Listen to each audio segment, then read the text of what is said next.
I'm Water Rosen from RadioGardenSense.com, and we show you some results of feeding with plant trust and flower and bulb formulation.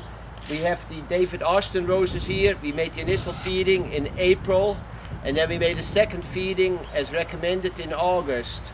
And the plants look pretty nice. This is the second group of David Austin roses.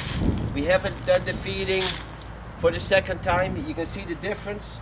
Here we have a group of knockout roses. Again, they were not fed the second time. This is the fourth group of knockout roses, and they were fed again with the plant trust, and you can see again how much healthier they are.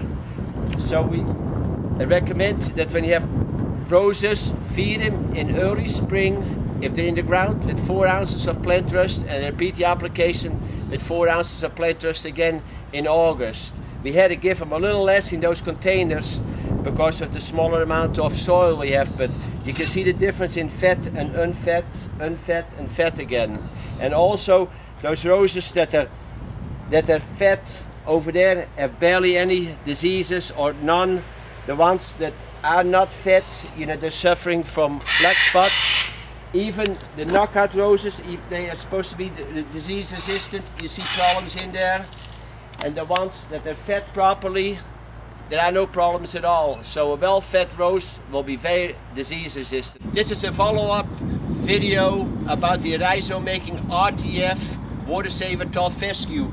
I show you it's fall now. That's when the rhizome making is done the most, also in the springtime. But you can see the difference now. Last year we had a few rhizomes. This year we have many more.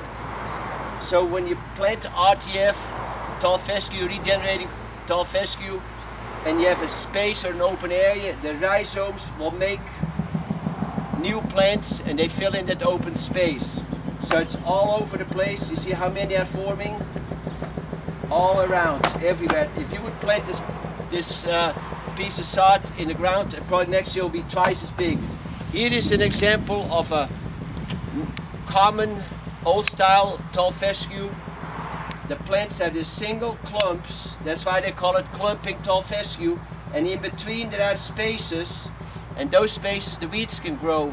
So from now on we recommend you buying regenerating tall fescue, and the thing to look for is Water Saver. So Water Saver RTF Tall Fescue. And I'm Water Rosen from RadioGardenSense.com.